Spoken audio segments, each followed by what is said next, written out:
Jean-Pierre Rosenbaum, qui va vous relater les contenus de la dernière séance, qui a été une séance absolument extraordinaire, par la qualité des intervenants, par les contenus de communication et par le côté extrêmement bien organisé par notre secrétaire général Jean-Pierre Rosenbaum.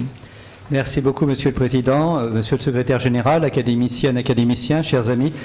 Je vais vous parler du résumé de la dernière séance, qui était une séance un petit peu particulière, nombre de communications, de 9 communications. Donc je vais vous résumer le résumé de façon à ne pas trop pénaliser vos interventions que vous vous apprêtez à faire. Alors donc, il faut savoir qu'au cours de cette session, nous avions 2 invités. Un invité d'honneur qui est le professeur Gérard Mourou, prix Nobel de physique 2018.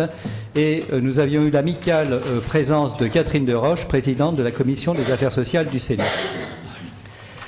Alors, la séance a commencé par une présentation que j'ai réalisée pour rendre hommage au professeur Mourou, qui a découvert la technologie du laser femtoseconde et qui a eu le prix Nobel de physique en 2018.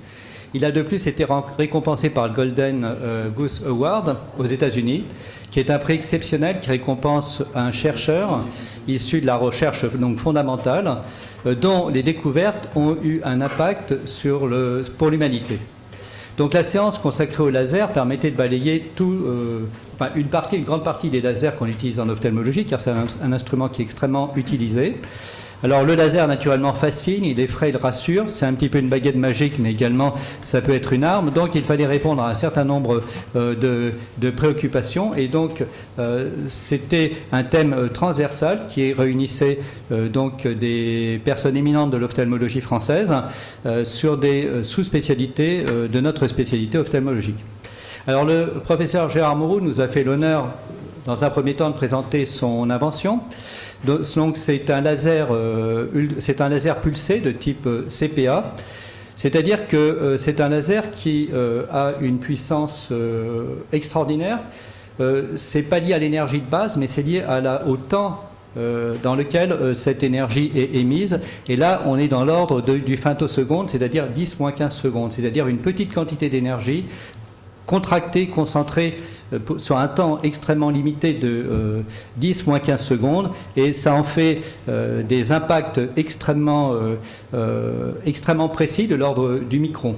L'autre avantage du laser femtoseconde, c'est qu'on peut le propulser à distance à travers des milieux transparents. Par exemple, si on a une plaque de verre et qu'on veut agir à 100 microns sous la surface, on pourra focaliser l'énergie du laser à 100 microns sous la surface et obtenir ainsi des microbules de l'ordre de 1, 2, 3, 4 microns qui, juxtaposés, feront une nappe de clivage qui permettra de séparer avec une précision absolument hallucinante ces 2 plaques. Alors naturellement, au départ, cette invention fondamentale n'était pas faite pour la médecine, c'est une recherche à l'état brut, et par un accident d'un des élèves, enfin des assistants du professeur Mourou, qui a reçu un éclat de laser dans l'œil alors qu'il était en train de travailler sur le laser.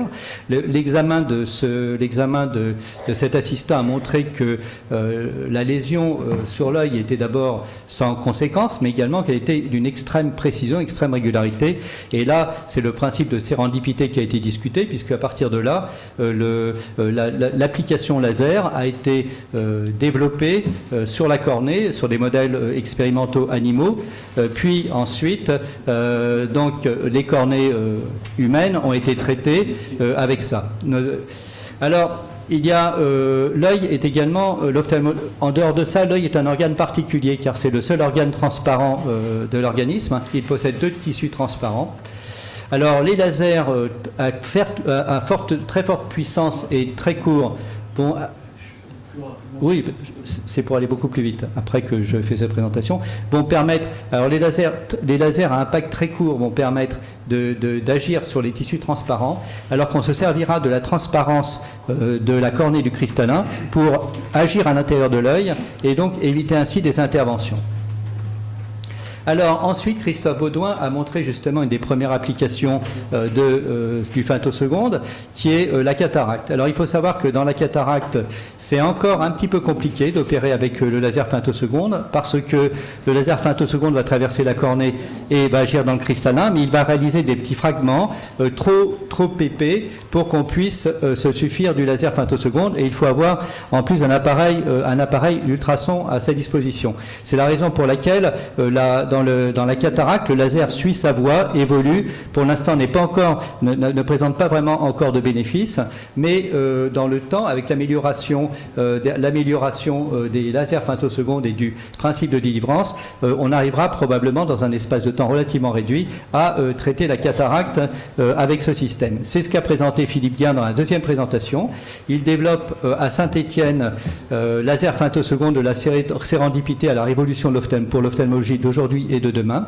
Il a justement réalisé un système qui consiste à envoyer des impacts par matrice, c'est-à-dire par paquets d'impacts qui permettent de fragmenter le cristallin en toutes petites particules qui ne nécessitent plus l'aide d'ultrasons supplémentaires et qui peuvent être aspirés à travers une petite incision de l'ordre de 1,5 mm et ainsi traiter la cataracte. Cette découverte, enfin ce travail est en train d'être élaboré, il n'est pas encore fonctionnel, mais arrivera probablement sur le terrain dans les prochaines années. David Touboul a ensuite présenté laser frugal pour la chirurgie de la cataracte, concept innovant. Quand on opère la cataracte, on doit ouvrir la face antérieure du cristallin, et pour ouvrir la face antérieure du cristallin, on utilise des pinces qu'on appelle des pinces Arexis. C'est un acte délicat dont va dépendre toute la suite de l'intervention, et donc c'est la raison pour laquelle David Touboul a travaillé sur un système qui est un système laser, moins lourd que le femtoseconde, le laser picoseconde, qui permet, par un système relativement réduit, d'ouvrir la face antérieure du cristallin pour permettre une action précise dont va découler le reste de l'intervention. Cette découverte est en cours de développement également et commence à être utilisée et est en étude. Ensuite, j'ai présenté la chirurgie réfractive cornéenne du laser excimer au laser femtolasique. Il faut savoir que la chirurgie réfractive, c'est-à-dire que la chirurgie qui consiste à corriger les défauts de la vision, myopie, astigmatisme, hypermétropie, est vraiment le royaume du laser.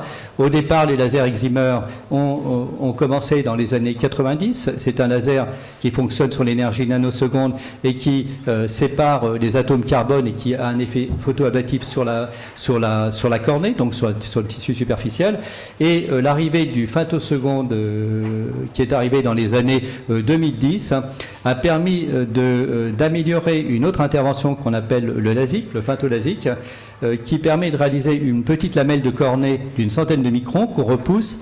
On traite le stroma cornéen pour le remodeler la face antérieure de la cornée et corriger ainsi les défauts de la vision, myopie, astigmatisme, hypermétropie, voire presbytie, comme je vous l'avais dit.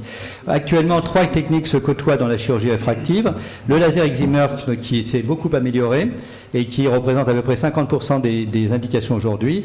Le femtoseconde avec 2 systèmes, le système femtolasique et le système SMILE, développé par, c'est un système innovant micro-invasif, développé par le laboratoire Zeiss avec le laser Visumax. Ensuite, Béatrice Kochner, doyenne Brest, a présenté la procédure SMILE, qui est une procédure de chirurgie réfractive qui permet de corriger les myopies grâce au laser femtoseconde, avec un système qui n'utilise que le laser femtoseconde et sans s'adjoindre le laser excimer, et qui, avec un système extrêmement précis, permet, dans une cornée d'environ 540 microns, d'extraire un lenticule qui fait environ 100-150 microns à travers une petite boutonnière de 2 mm. Ensuite, Jean-Philippe Nordman nous a parlé du laser et des glaucomes. Donc le laser est très utile dans 2 lasers principaux, le laser SLT et le laser YAG. On a 2 types de glaucomes, le glaucome à angle ouvert et le glaucome à angle fermé. Dans le glaucome à angle ouvert, on traite habituellement par des collyres, voire une intervention chirurgicale. Le laser SLT, qui est un laser... les 2 lasers vont agir par une action mécanique avec des longueurs d'onde différentes. Le laser SLT va permettre de régulariser la tension de l'œil dans environ 70-80% des cas et permettre d'éviter ainsi le traitement par collyre à des patients et de régulariser également la tension. Les patients prédisposés au glaucome par fermeture de l'angle peuvent bénéficier d'une iridotomie, c'est-à-dire d'un trou réalisé dans le l'iris à l'aide du laser eye. Ensuite, Bahram Bodaghi nous a présenté la dernière communication sur les vasculites rétiniennes. Les vasculites rétiniennes sont des conséquences de la microcirculation à l'intérieur de l'œil sur la rétine, consécutives soit à des inflammations internes de l'œil, soit à des maladies générales que vous connaissez tous, sarcoïdose, B7, etc., qui atteignent la macrocirculation, mais également la microcirculation. Et donc, dans l'œil, ça peut provoquer des zones d'ischémie. Dans l'œil, sur la rétine, une zone d'ischémie crée un tissu rétinien qui souffre. Et ce tissu qui souffre va favoriser le développement de néovaisseaux, des vaisseaux anormaux, qui saigneront à l'intérieur de l'œil et provoqueront une perte de la vue par décollement de rétine ou par des complications néovasculaires.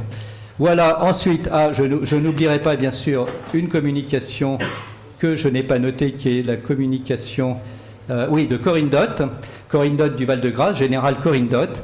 Donc il y a un message très rapide que je vais vous communiquer. Elle nous a présenté des choses absolument formidables sur les accidents liés au laser pointeur qu'on utilise, qui sont extrêmement dangereux, surtout quand ils dépassent 1 mW d'énergie, et également d'accidents, notamment pour les enfants. Il faut faire extrêmement attention, cela dans le contexte des Jeux olympiques qui arrivent. Et il faut savoir qu'il y a eu des personnes qui ont agressé en quelque sorte les pilotes de ligne à l'arrivée sur les aéroports en cherchant de les éblouir à distance avec des lasers pointeurs, et que ces lasers peuvent créer des lésions rétiniennes. Donc le message, c'est attention aux enfants. Elle nous a montré également quelques images qu'elle avait des services de l'armée qui étaient du plus haut intérêt. Et donc, bon, je n'épiloguerai pas là-dessus, vous pourrez regarder ça dans les vidéos qui sont extrêmement passionnantes et que moi-même j'ai revues avec plaisir. Voilà, le président a ensuite clos cette séance en ayant félicité les orateurs. Voilà, je vous remercie. J'espère que c'était très bien.